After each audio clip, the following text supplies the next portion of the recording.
अथ द्वितीयो अध्याय।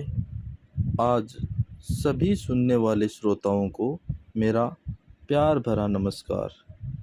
जैसा कि मैंने मेरे पिछले अध्याय में इसी YouTube चैनल के द्वारा एक स्वर्ण पाठ डाला था, वो देखने के उपरांत मेरा द्वितीय अध्याय का मनुस्मृति का वाचन है, वो आप सभी के सामने पेश करने जा रहा हूँ। दूसरे अध्याय के बारे में बताता हूँ। धर्म का लक्षण, दूसरे अध्याय में धर्म का लक्षण बताए गए हैं। ओम। अब धर्म का सामान्य लक्षण कहते हैं, वेद विशारद धार्मिक राग द्वेष से रहित महात्माओं ने जिस धर्म का पालन किया और हृदय से स्वीकार किया, उसको सुनिए। पुरुष को काम फल का अभिलाषी होना अच्छा नहीं है और न ही बिल्कुल इच्छा का त्याग करना श्रेष्ठ है, क्योंकि बिना इच्छा वेदाध्ययन और वैदिक कर्मों का अनुष्ठान नहीं हो सकता। इस कर्म से यह इष्ट फल होगा, यही संकल्प है। इसीलिए सब कामों का मूल संकल्प है। यज्ञ आदि सब संकल्प से ही होते हैं। व्रत, नियम, धर्म सब संकल्प से किए जाते हैं, अर्थात बिना संकल्प कुछ नहीं हो सकता। संसार में कोई कर्म बिना इच्छा के होते ही नहीं देखा गया है। शास्त्रोक्त कर्मों का भली भांति अनुष्ठान करने से स्वर्गलोक की प्राप्ति और इष्ट काम पूरे होते हैं। संपूर्ण वेद धर्म मूल है। वेद वेताओं की स्मृति और शीतल ब्रह्मांडता, साधु पुरुषों का आचार और आत्मसंतोष ये धर्म के प्रमाण माने गए हैं। जिस वर्ण का जो धर्म मनु ने कहा है, वह सब वेदोक्त है। वेद संपूर्ण ज्ञान का भंडार है। विद्वान ज्ञान दृष्टि से वेद प्रमाण द्वारा धर्म शास्त्र को जांचकर अपने धर्म में श्रद्धा करें। जो पुरुष वेद और स्मृतियों में कहे धर्मों का पालन करता है, वह संसार में कीर्ति पाकर परलोक में अक्षय सुख प्राप्त करता है। श्रुति वेद को और स्मृति धर्मशास्त्र को कहते हैं। ये दोनों सब विषयों में निर्विवाद तर्क कुतर्क रहित है, क्योंकि इन्हीं से ही धर्म का प्रकाश हुआ है। जो द्विज कुतर्कों से इनकी निंदा करते हैं, वे नास्तिक हैं, वेद निंदक हैं। वे शिष्ट समाज से निकाल देने योग्य हैं। वेद, स्मृति, सदाचार और अपना संतोष, ये चार प्रकार के धर्म लक्षण मुनियों ने कहे हैं। जो पुरुष अर्थ प्रयोजन काम अभिलाष में नहीं फंसे हैं, उनको धर्म ज्ञान होता है। धर्म जानने वालों के लिए सबसे श्रेष्ठ प्रमाण श्रुति है। जहाँ श्रुति दो प्रकार की हो, अर्थात एक ही विषय को दो तरह से कहें, यह दोनों वचन धर्म में प्रमाण है। यह ऋषियों ने कहा है। श्रुति भेद की मान्यता दिखलाते हैं। उदित काल सूर्योदय काल में, अनुदित सूर्योदय से पूर्व में, समाध्युषित सूर्य नक्षत्र वर्जित काल में सर्वथा यज्ञ होम होता है। यही वेद की श्रुति है। यों ज्ञात होता है, एक ही श्रुति काल भेद कहती है और उनमें अलग अलग यज्ञ कर्म किया जाता है। गर्भाधान से लेकर अंत्योष्टि तक जिस वर्ण द्विजाति के लिए वेद मंत्र से कर्म लिखे हैं, उसी का इस शास्त्र को पढ़ने सुनने का अधिकार है, दूसरों का नहीं है। देश विभाग। सरस्वती और द्रौपदी इन देव नदियों के बीच में दो देश है, उसको ब्रह्मावर्त कहते हैं। जिस देश में परंपरा से जो आचार चला आता है, वही वर्णों का और संकीर्ण जातियों का सदाचार कहा जाता है। कुरुक्षेत्र और मत्स्य प्रदेश, पांचाल और सुरसेनक, ये ब्रह्म ऋषि देश ब्रह्मावर्त के समीप है। कुरुक्षेत्र आदि देशों में उत्पन्न ब्राह्मणों से सब मनुष्य अपने अपने उचित सदाचारों की शिक्षा ग्रहण करनी चाहिए। हिमवान पर्वत और विंध्याचल के बीच में, सरस्वती के पूर्व और प्रयाग के पश्चिम में जो देश हैं, उनको मध्य देश कहते हैं। पूर्व समुद्र से पश्चिम समुद्र तक और हिमाचल से विंध्याचल के बीच में दो देश हैं, उनको आर्यावर्त कहते हैं। जिस देश में कृष्णसार मृग स्वभाव से विचरता है, वह यज्ञ करने योग्य देश है। इसके सिवा जो देश हैं वे म्लेच्छ देश हैं, अर्थात यज्ञ लायक नहीं है। इन देशों में द्विजातियों को यत्नपूर्वक निवास करना चाहिए और शूद्र अपनी जीविका वश चाहे जिस देश में निवास कर सकते हैं। वर्ण धर्म। इस प्रकार धर्म जानने का कारण और जगत की उत्पत्ति संक्षेप से कही गई है। अब वर्ण धर्म कहे जाते हैं जो वैदिक पुण्य कर्म है। उन्हें द्विजातियों का गर्भधान आदि शरीर संस्कार करना चाहिए, जो कि दोनों लोक में पवित्र करने वाला है। गर्भधान संस्कार, जात कर्म, चूड़ा कर्म, मोंजी बंधन, इन संस्कारों से शुक्र और गर्भ संबंधी दोष द्विजातियों की निवृत्त होते हैं। वेदाध्ययन, व्रत, होम, हज्जा, ब्रह्मचारी दशा में देव पितृतर्पण, पुत्रोत्पादन, महायज्ञ, पंच महायज्ञ, यज्ञ, ज्योतिषोमादि, इन सब कर्मों की करने से यह शरीर ब्रह्मा भाव पाने योग्य होता है। बालक का नाभि छेद के पूर्व जात कर्म संस्कार करें और अपने ग्रहों सूतक विधि के अनुसार सुवर्ण, मधु और घृत का प्राशन मतलब चटाना करें। फिर अशोच निवृत्त हो जाने पर 10वें या 12वें दिन शुभ तिथि मुहूर्त नक्षत्र में बालक का नामकरण करें। मंगलम ब्रह्मास्य स्यात् क्षत्रियस्य बलवान्तिम वैश्यस्य धनसंयुक्तम शूद्रस्य तु जुगुप्स्थितम। ब्राह्मण का नाम मंगलवाचक शब्द, क्षत्रिय का बलवाचक, वैश्य का धनयुक्त और शूद्र का दासयुक्त नाम होना चाहिए। ब्राह्मणों के नाम में शर्मा, क्षत्रियों के नाम में वर्मा, वैश्यों की भूति और शूद्रों के दास लगाना चाहिए, जैसे शिव शर्मा, राम वर्मा। स्त्रियों के नाम के मुख से उच्चारण योग्य क्रूर न हो, वह साफ सुंदर मंगलवाची, अंतर में दीर्घाक्षर वाला और आशीर्वाद शब्द से मिला हो, जैसे सरला, विमला, यशोदा इत्यादि नाम रखने चाहिए। बालक को चौथे महीने घर से बाहर निकालें, छठे महीने में उसको अन्न खिलावें या जैसी रीति अपने कुल में हो वैसी करें। चूड़ा कर्म पहले या तीसरे वर्ष करें, यह वेद की आज्ञा है। बालक का गर्भ वर्ष से 8वें वर्ष यज्ञोपवीत संस्कार करें। क्षत्रिय का 11वें वर्ष और वैश्य का 12वें वर्ष करना चाहिए।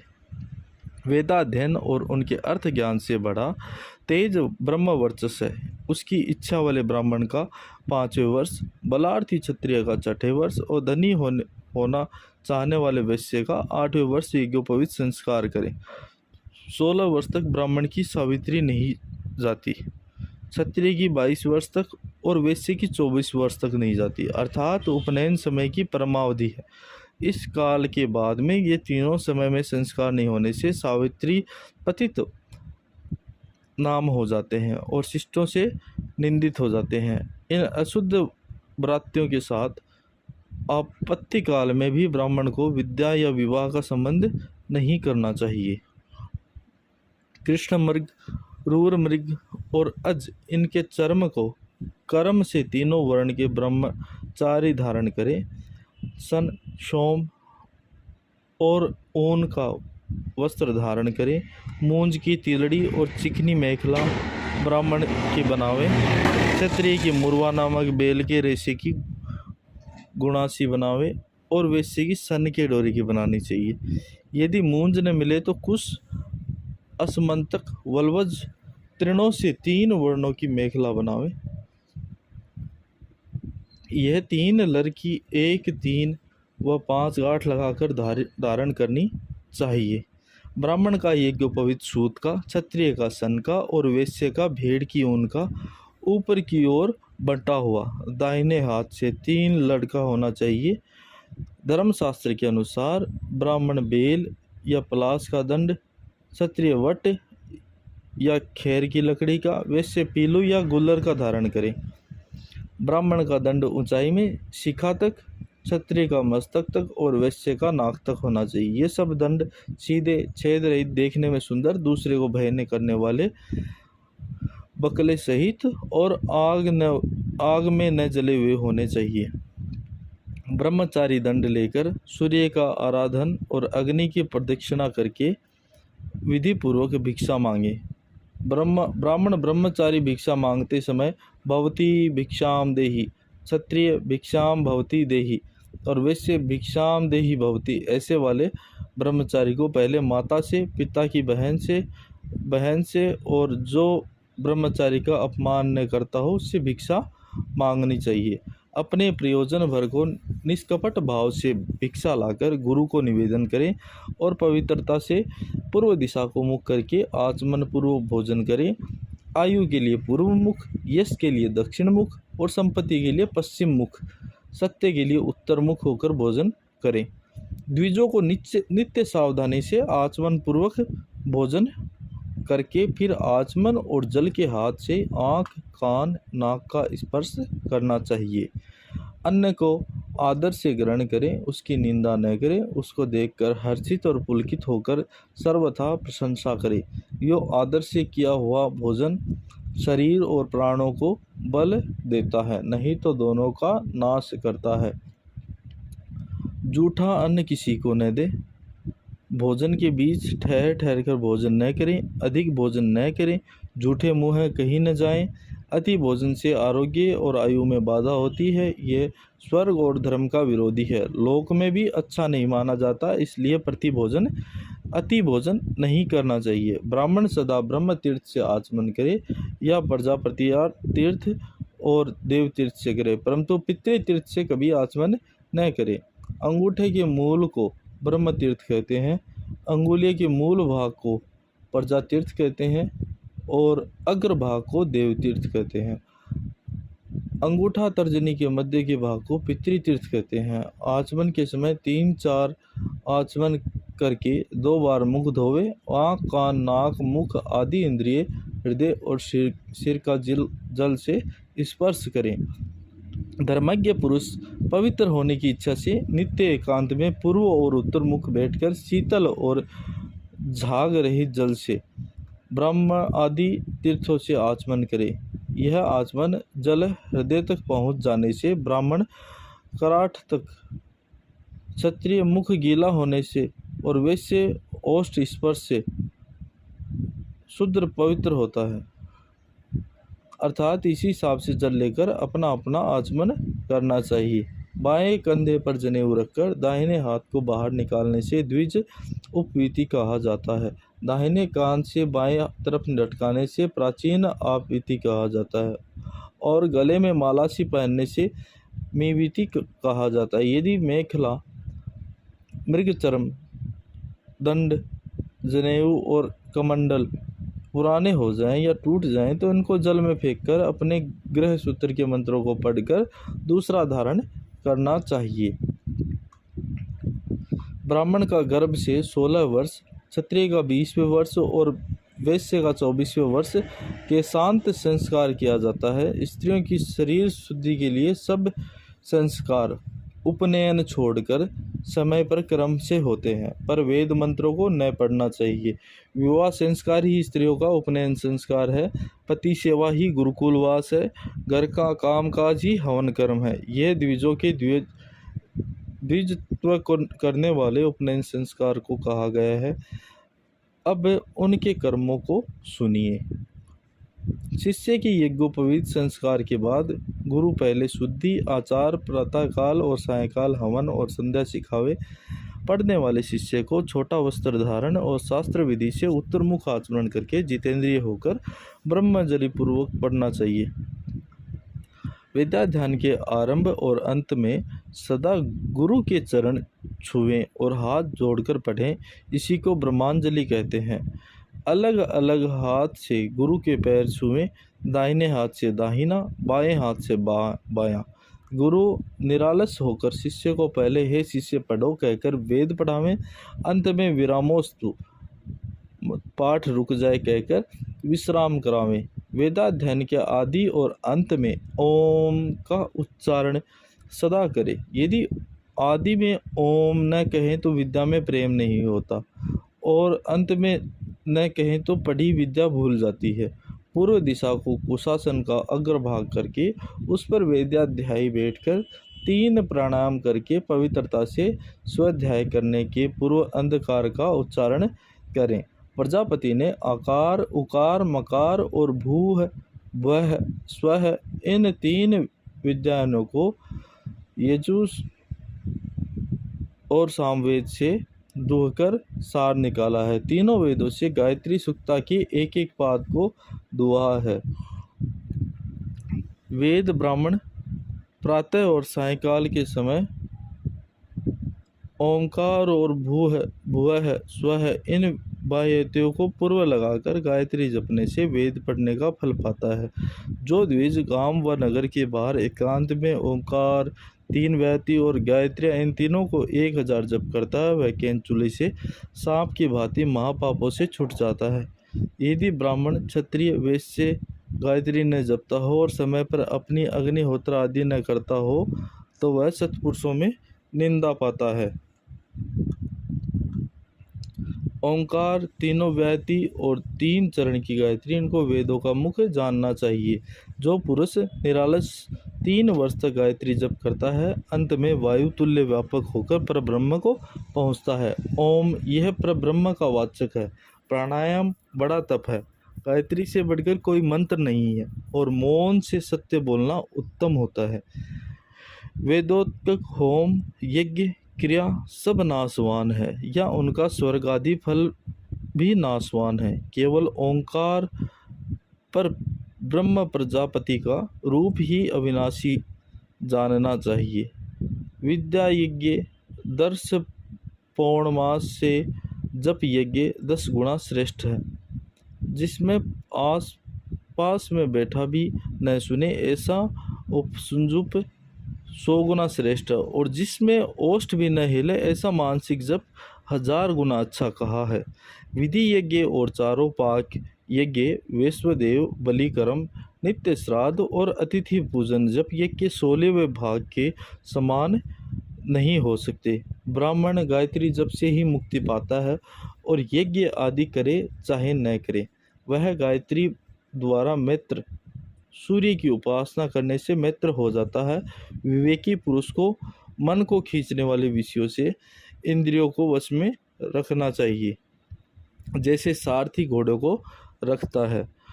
पूर्वाचार्यों ने 11 इंद्रियां कही हैं। उनके नाम ये है: कान, आँख, नाक, जीभ, खाल, गुदा, मूत्रेंद्रिय, हाथ, पैर और वाणी। इन 10 इंद्रियों में पहली 5 ज्ञानेंद्रियां और पिछली कर्मेंद्रियां कहलाती है। 11वां मन है। वह अपने संकल्प विकल्प गुण से 10 इंद्रियों को विषयों में प्रवृत्त करता है। इसी मन को रोकने से इंद्रियां वश में हो जाती हैं। इंद्रियों के विषयों में फंसने से अवश्य दोष होता है, पर उनको वश में रखने से मोक्ष हो जाता है। विषय भोग की इच्छा उसे भोगने से कभी शांत नहीं होती, जैसे घृत से अग्नि कभी शांत नहीं होती, बढ़ती ही है। जो पुरुष सब काम नावों को भोगता है और जो उन सब को छोड़ता है, इन दोनों को उनको छोड़ना ही अच्छा है। विषयों में फंसी इंद्री को जैसे ज्ञान से वश में किया जाता है, वैसे विषयों के त्याग से नहीं किया जा सकता। जिसका मन विषयों में लगा होता है उसको वेदाध्ययन, दान, यज्ञ, नियम तप फल कभी नहीं देते। जिसको कोई चीज़ सुनकर या छूकर या देखकर या खाकर या सूंघकर हर्ष शोक नहीं होता, उसे जितेंद्रिय मान लेना चाहिए। पानी की मशक में छेद हो जाने से उसका पानी बाहर निकल जाता है। ऐसे ही इंद्रियों में से एक भी इंद्रिय निकलकर विषय में लग जावे तो मनुष्य की बुद्धि में विकार हो जाता है। इसीलिए इंद्रियों को और मन को वश में करके शरीर को क्लेश न देकर अच्छी रीति से अपने कार्यों का साधन करना चाहिए। प्रातःकाल और संध्या काल में गायत्री जप का समय सूर्य दर्शन तक रहता है और सायंकाल में नक्षत्र दर्शन तक रहता है। प्रातः संध्या से रात में किया हुआ साधारण दोष और साय संध्या से दिन में किया हुआ साधारण दोष दूर हो जाता है। जो प्रातः संध्या और साय संध्या नहीं करता उनको शूद्र की भांति सब द्विजाति के कर्मों से अलग कर देना चाहिए। जल के पास या वन में एकाग्र होकर नित्य कर्म गायत्री जप और स्वाध्याय को करे। वेद के 6 अंगों को पढ़ाने में नित्य स्वाध्याय में ब्रह्म यज्ञ और होम मंत्र पढ़ने में अन्य ध्यान नहीं माना जाता। नित्य क्रम में अन्नध्याय नहीं माना जाता, क्योंकि यह ब्रह्म यज्ञ कहलाता है। उसमें ब्रह्माहुति का होम पुण्य फल है और अन्नध्याय में वृटकार वेदाध्ययन की समाप्ति का शब्द किया जाता है। जो ब्रह्मचारी 1 साल तक नियम से पवित्र होकर स्वाध्याय करता है, उसको स्वास्थ्य, दूध, दही, घी, मधुर बरसाता है। और ब्रह्मचारी उपनयन के बाद समावर्तन अर्थात वेद पढ़कर घर लौटने तक गुरुकुल में होम के लिए लकड़ी बटोरे, भिक्षा लावे, भूमि पर सोवे और गुरु सेवा किया करे। आचार्य पुत्र, सेवक, ज्ञान धर्मदाता, धर्म प्रणाय, पवित्र, प्रमाणिक, पढ़ने योग्य, धनदाता, सदाचारी और अपनी जाति संबंधित इन 10 को धर्मार्थ पढ़ाना चाहिए। बिना पूछे किसी से न बोले और जो अन्याय से पूछे उससे भी न बोले। ऐसे मौके पर चतुर को जानकर भी अनजान सा रहना चाहिए, क्योंकि जो अधर्म से पूछता है या जो उत्तर देता है उनमें एक मर जाता है या आपस में विरोध हो जाता है। जिसको पढ़ने से धर्म, धन या सेवा कुछ भी न मिले, उसे विद्या न पढ़ावे। अच्छा बीज ऊपर में बोना व्यर्थ है। वेद ज्ञाता विद्या के साथ ही मर जाए, ये वह अच्छा है। पर घोर दुख के समय में भी कुपात्र में बीज, विद्या बीज कभी न बोवे। विद्या ने ब्राह्मण के पास आकर कहा, मैं तेरी निधि हूँ, मेरी रक्षा कर, मतस्त्री पुत्र को मेरे को न दे। ऐसा करने से मैं तुमसे अधिक बलवान होकर रहूँगी। जो पवित्र जितेंद्रिय ब्रह्मचारी हो और निधि खजाने के समान मेरी रक्षा करने वाला हो, उसका मेरा उपदेश करना। जो कोई पढ़ता हो से गुरु की आज्ञा के बिना दूसरा पढ़ लेवे तो वह विद्याचोर नरगामी होता है। जिससे लौकिक विषय या वैदिक क्रिया या ब्रह्म विद्या को सीखे, उसे पहले प्रणाम करना चाहिए। जो केवल गायत्री जानता हो, जितेंद्रिय हो, ब्राह्मण मान्य हो, जो तीनों वेदों में भी ज्ञाता हो, भक्षामक्षय का विचार न रखता हो, सब निश्चित चीज़ें बेचता हो, वह माननीय नहीं होता। जिस सैया और आसन पर अपनों से श्रेष्ठ बड़ा बैठता हो, उस पर कभी न बैठे। स्वयं आसन या सैया पर बैठा हो, तब कोई पूज्य आवे तो उठकर प्रणाम करना चाहिए।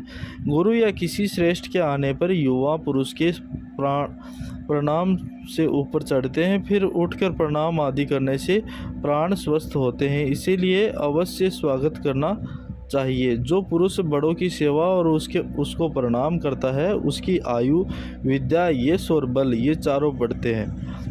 वृद्ध को प्रणाम करता हो विप्र, मैं श्रमुख नाम हूँ, ऐसा कहें।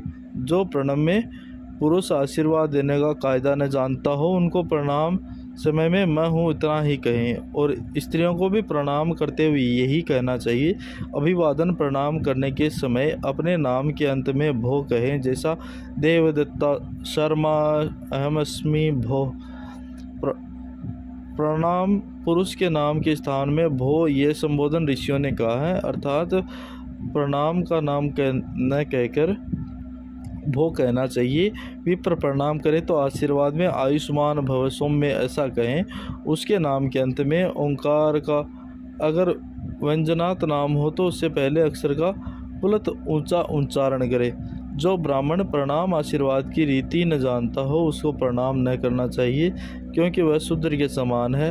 आपस में मिलने पर ब्राह्मण से कुशल, क्षत्रिय से अनामय और वैश्य से क्षेम और शूद्र से आरोग्य पूछना चाहिए। यज्ञ आदि में दीक्षित ब्राह्मण उम्र में छोटा हो तो भी उसका नाम न लेवें, उसको भो भगवान कहकर पुकारना वह कुछ कहना चाहिए। जो दूसरे की स्त्री हो या जिससे संबंध न हो, उसे आप सुभगे वहन कहकर बोलना चाहिए। मामा, पिता का भाई, ससुर और गुरु ये यदि उम्र में छोटे हों तो भी मिलने पर उठकर अपना नाम जाहिर करना चाहिए। मौसी, मामी, सास, बुआ ये सब गुरु स्त्री के समान पूज्य हैं। ज्येष्ठ भाई की सुवर्ण स्त्री से रोज़ प्रणाम आदि करना चाहिए। और जाति संबंधी स्त्रियों को पितृकुल या मातृकुल में विदेश से आने पर प्रणाम करना चाहिए। पिता की बहन, माता की बहन और बड़ी बहन माता के समान आदर योग्य है, पर माता इन सबसे श्रेष्ठ है।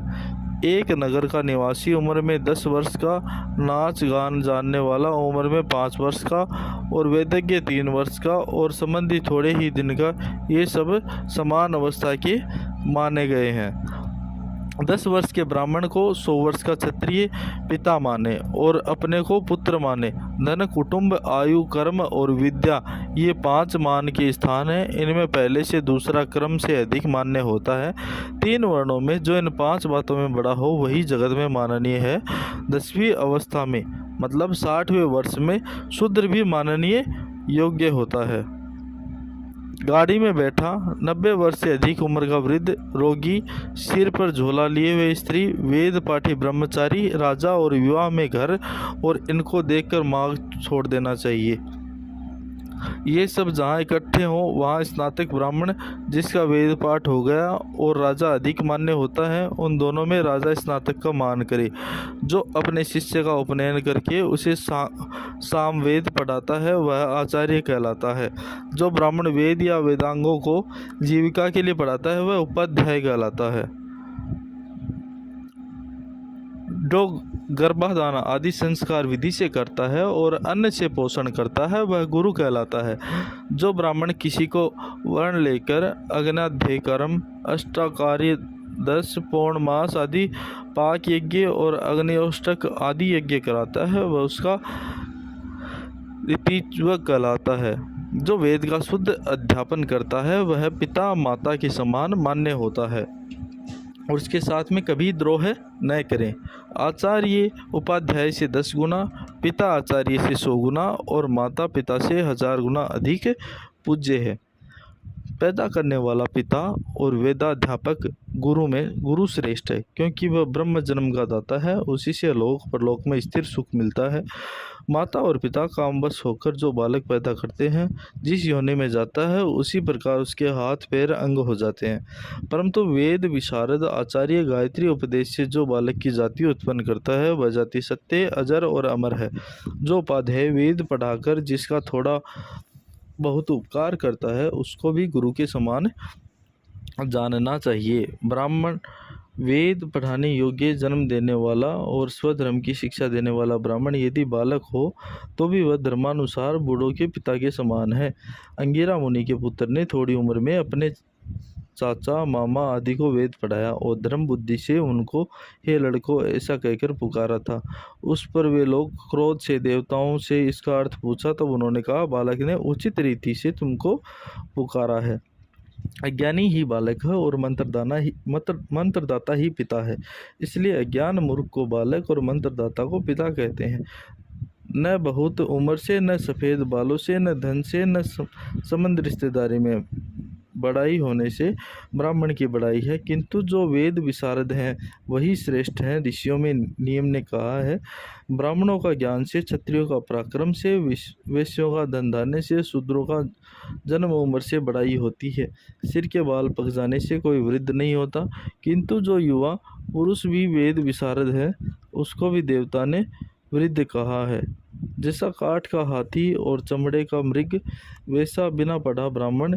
ये तीनों नपुंसक पुरुष निष्फल यों के लिए दूसरी ओर निष्फल अज्ञानी को दान निष्फल है, वैसा ही बिना वेद पढ़ा ब्राह्मण निष्फल है, क्योंकि स्रोत स्मार्त कर्मों के अयोग्य होता है।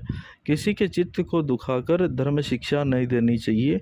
मधुर और कोमल वाणी बोलनी चाहिए। जिसकी वाणी और मन शुद्ध है, दोषों से रक्षित है, उसको वैदिक कर्मों का पूरा फल मिलता है। बहुत दुखी होने पर किसी को मर्म भेदी वचन न कहें जिसमें दूसरों का अन्न भल हो।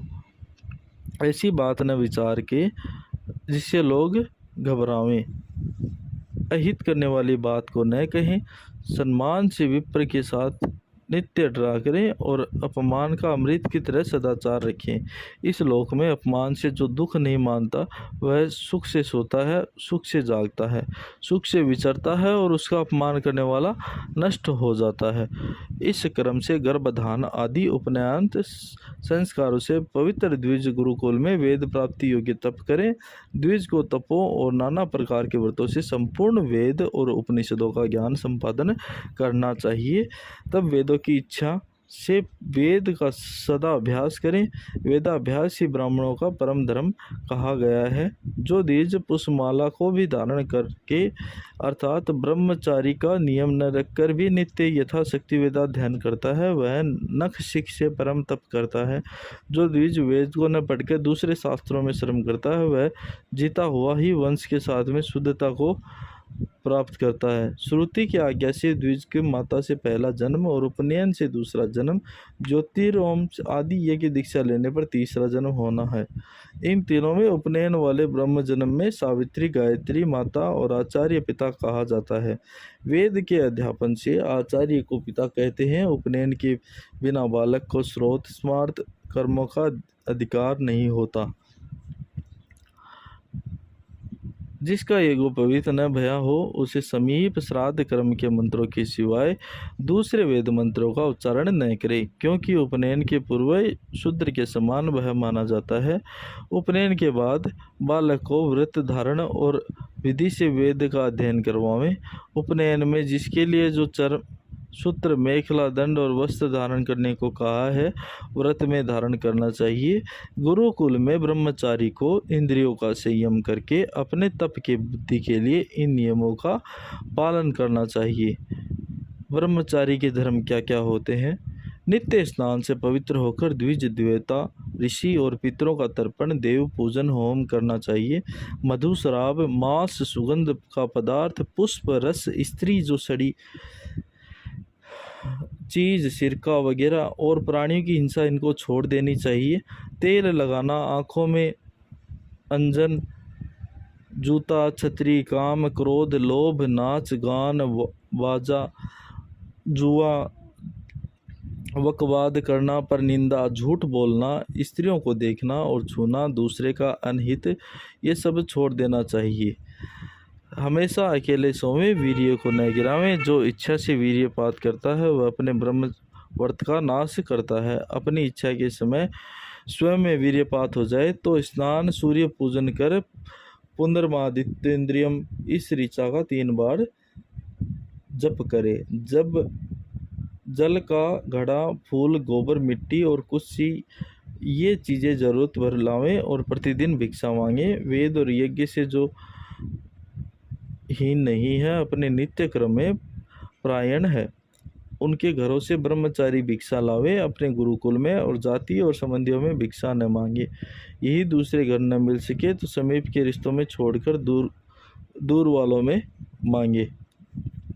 अगर धर्म कर्म वाले पुरुषों का गांव में अभाव हो तो वह गांव में भिक्षा को जाए, महापात के लोगों को छोड़ देवे और अपनी वाणी का संयम रखे। दूर से समिधा होम की लकड़ी लाकर ऊंचे धरे और निरालस होकर प्रातःकाल और सायंकाल उसे अग्नि में हवन करे। ब्रह्मचारी निरोग होने पर यदि 7 रात तक भिक्षा न लावे और हवन न करे तो उसको अवकीर्ण व्रत प्रायश्चित का करना चाहिए। ब्रह्मचारी भिक्षा मांगकर नित्य भोजन करे, एक ही घर का अन्न लाकर न खावे, क्योंकि भिक्षा से जो निर्वाह होता है वह व्रत के समान माना जाता है। यज्ञ में निमंत्रण हो तो निषिद्ध पदार्थ छोड़कर एक का भी अन्न तृप्तिपूर्वक भोजन करे और श्राद्ध में ऋषियों के समान भोजन करे। इस प्रकार व्रत भंग नहीं होता। लेकिन विद्वानों ने यह क्रम ब्रह्मचारी के लिए कहा है, क्षत्रिय और वैश्य के लिए ऐसा क्रम नहीं है।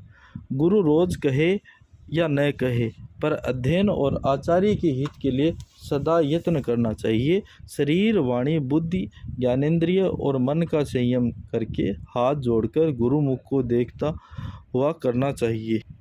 गुरु के साथ में सादा वस्त्र और सादा भोजन करें। गुरु से पहले जागें और पीछे सोएं। ब्रह्मचारी सोता, बैठा, खाता और खड़ा होकर मुंह फेर कर खड़ा हुआ गुरु से बातचीत न करे।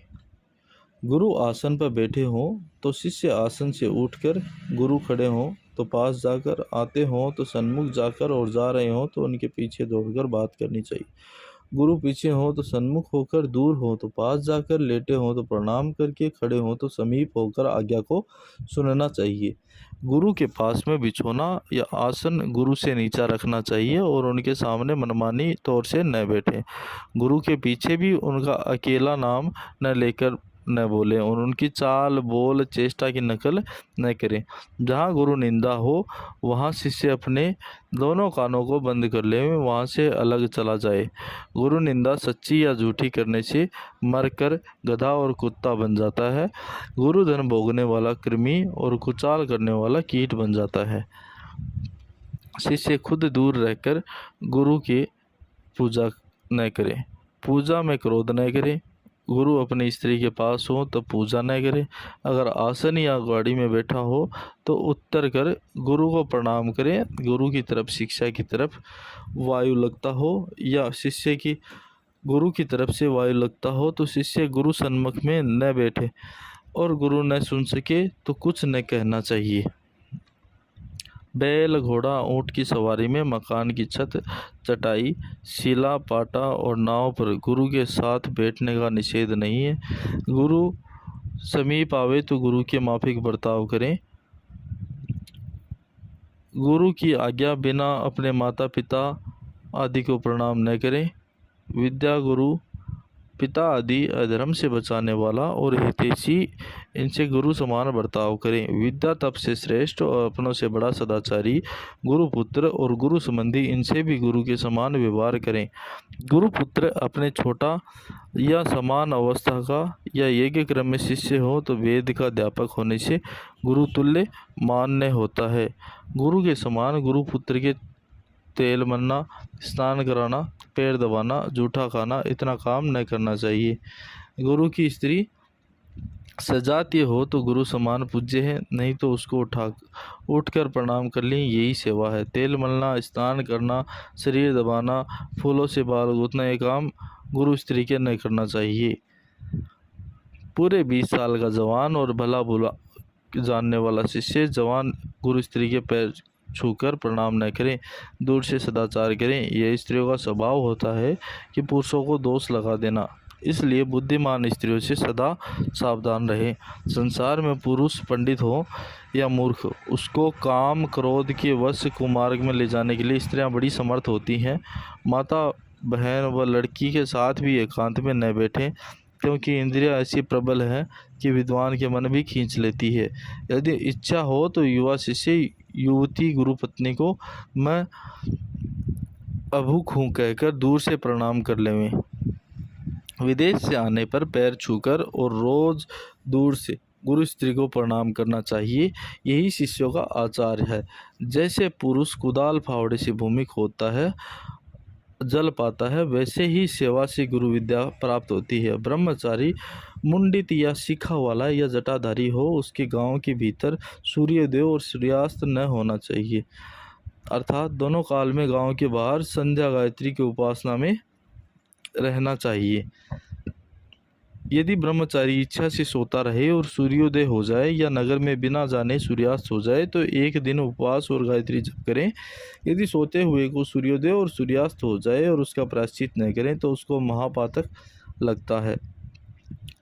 रोज दोनों संध्या में एकाग्र मन होकर पवित्र स्थान में गायत्री जप करें। यदि किसी धर्म का स्त्री या शुद्ध उच्चारण करता हो, उसमें मन लगे तो उसी का पालन करें, या जिसमें अपना चित्त प्रसन्न हो वही करें।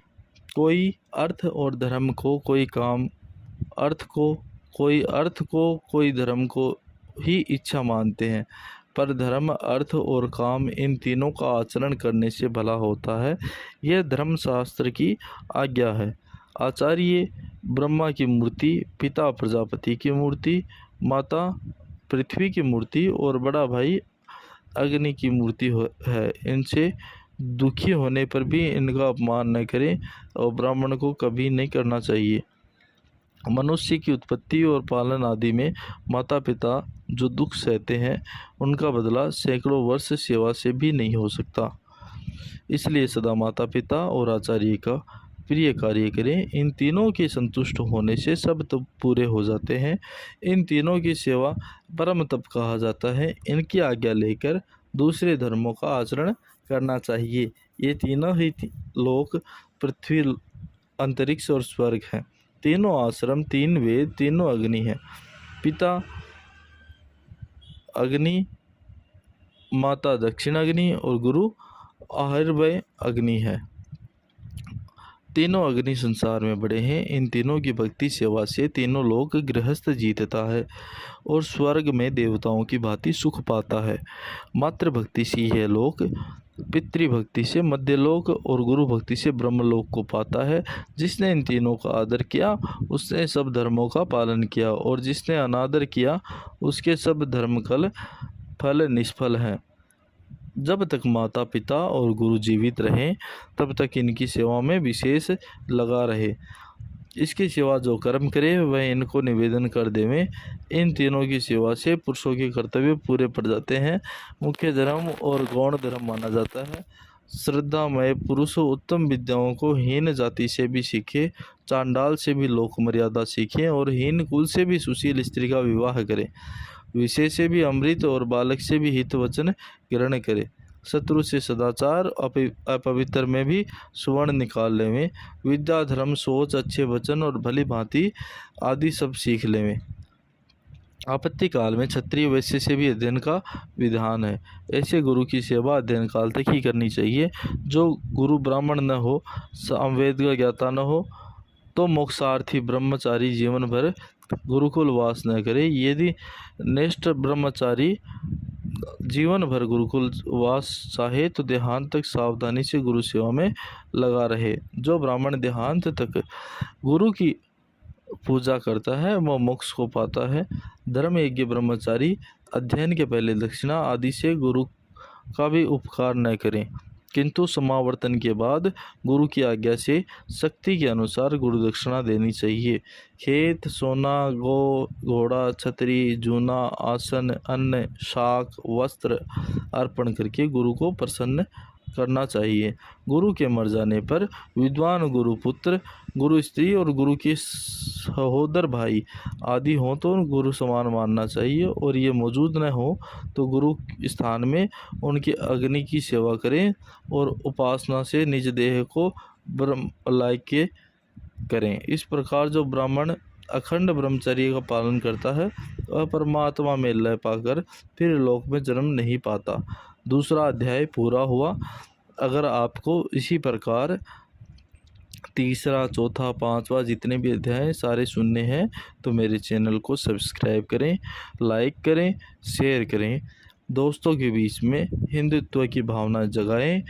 अगर आपको पढ़ने का समय नहीं है तो आप इसको सुन सकते हैं, इसीलिए मैंने ये पाठ पढ़ा है। धन्यवाद।